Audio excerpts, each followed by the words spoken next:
Hello and welcome to the channel. In this video, you're going to learn 11 behind-the-scenes facts and Easter eggs about Toy Story 3. Toy Story 3 has a lot of Easter eggs that call back to the first movie.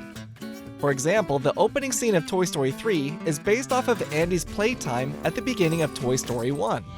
Reach for the sky. Reach for the sky. You can't touch me, Sheriff. I brought my attack dog with a built-in force field.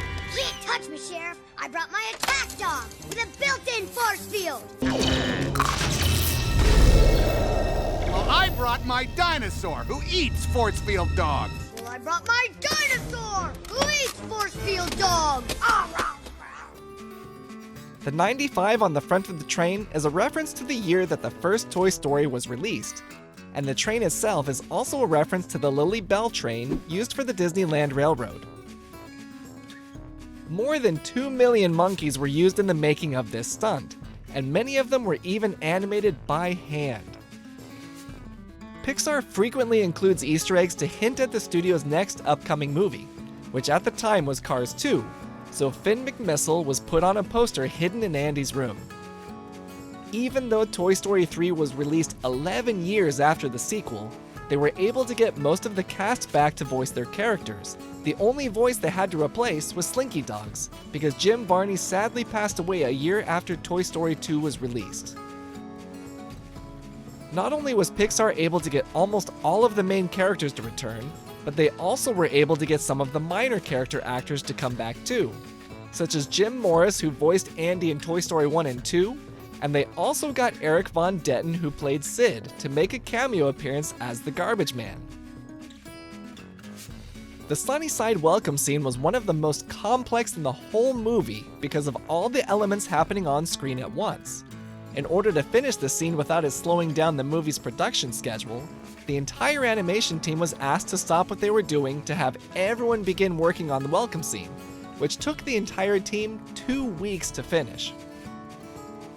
A moment of foreshadowing that you may not have noticed is that the stars glowing on Bonnie's walls from the mobile are also the same stars on Andy's wallpaper, because the animators wanted to show how the two characters are similar and that their lives would be intertwined in the story.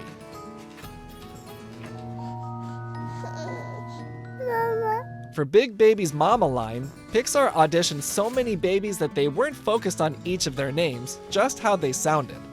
However, when they chose the voice of the baby you hear in the movie, they found out that coincidentally, the baby's name was Woody. Pixar wanted Buzz and Jesse's dance routine to be more complex than what any of the animation team could create by themselves. And due to Disney's ownership of the ABC network, the Toy Story team had access to Tony Dovolani and Cheryl Burke from Dancing with the Stars, to have them create the dance routine for Buzz and Jesse. As a treat for those of you who made it this far in the video, here's a hidden Mickey Easter egg game.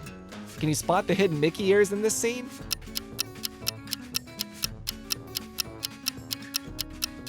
Let me know in the comments by saying "found it."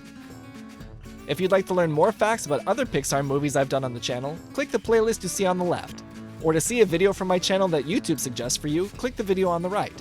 And don't forget to subscribe and click the bell to always be notified when I post a new video so you can keep learning more fun facts about your favorite films.